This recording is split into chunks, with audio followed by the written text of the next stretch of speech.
নমস্কার, দ্রুতগতির খবরের আপডেট নিয়ে শুরু করছি ঈশান বাংলা মিডডে এক্সপ্রেস, রাজ্যের গত ২৪ ঘন্টার সবচেয়ে গুরুত্বপূর্ণ খবর।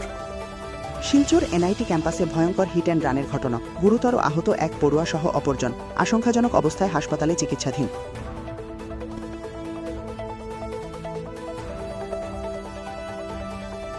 কচুধর্মে ২ কোটির হেরোইন সহ ধৃত এক। কচুধরম চতুর্থ খণ্ডে হানা দিয়ে কাছাড় পুলিশ এক বাড়ি থেকে ৩৫৬ গ্রাম হেরোইন বাজেয়াপ্ত করেছে। এই ঘটনায় আনোয়ার হোসেন লস্কর নামে এক পাচারকারীকে গ্রেফতার করা হয়েছে।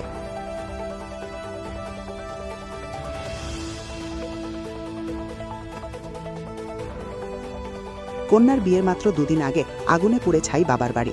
কাছাড়ের কাটিগড়ার গঙ্গাপুরে বিধ্বংসী অগ্নিকাণ্ডে ২টি বাড়ি ভস্মীভূত, শিশুসহ ৫ জন আহত। বিয়ের সব সামগ্রী ও ১০০ মণ ধান পুড়ে ছাই। ক্ষয়ক্ষতির পরিমাণ প্রায় ২০ লক্ষ টাকা।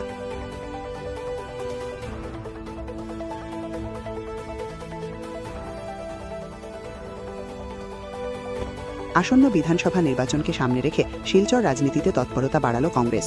শিলচর ও কাটিগড়া আসনে সজল বণিক, অভিজিৎ পাল, অতনু ভট্টাচার্য, আজমল হোসেন লস্কর সহ একাধিক কংগ্রেস নেতা এপিসিসির হাতে জমা দিলেন তাদের আবেদনপত্র।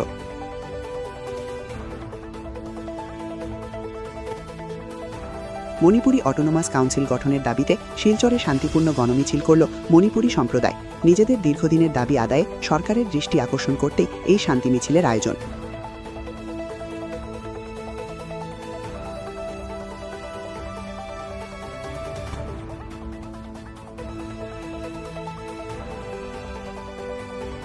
আইনজীবী আলিফ হত্যা মামলায় চিন্ময় কৃষ্ণ সহ ৩৯ জনের বিরুদ্ধে বিচার শুরু।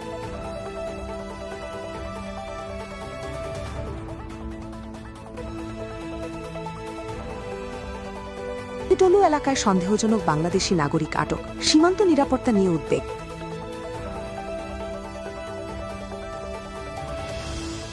অসমের ইতিহাসে নজির, আইজিপি পার্থসারথী মহান্ত পেলেন ডিলিট ডিগ্রি।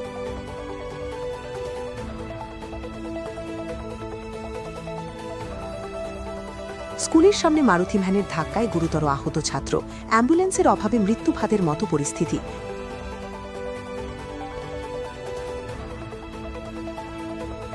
গভীর রাতের বিকট শব্দে কাঁপল শনিবারই ঘাট বাজার, আহত ৩, ছড়ালো চাঞ্চল্য।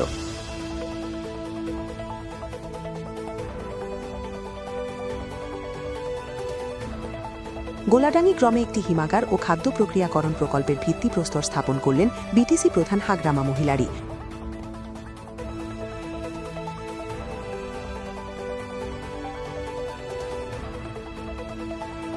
কক্সবাজারে রোহিঙ্গা ক্যাম্পে আগুন, ৩০০ ঘর ভস্মীভূত হয়েছে বলে সূত্রের খবর। তবে বুদ্ধির জন্য অপেক্ষা করা হচ্ছে। বিশদ জানতে চোখ রাখুন ঈশান বাংলার পর্দায়।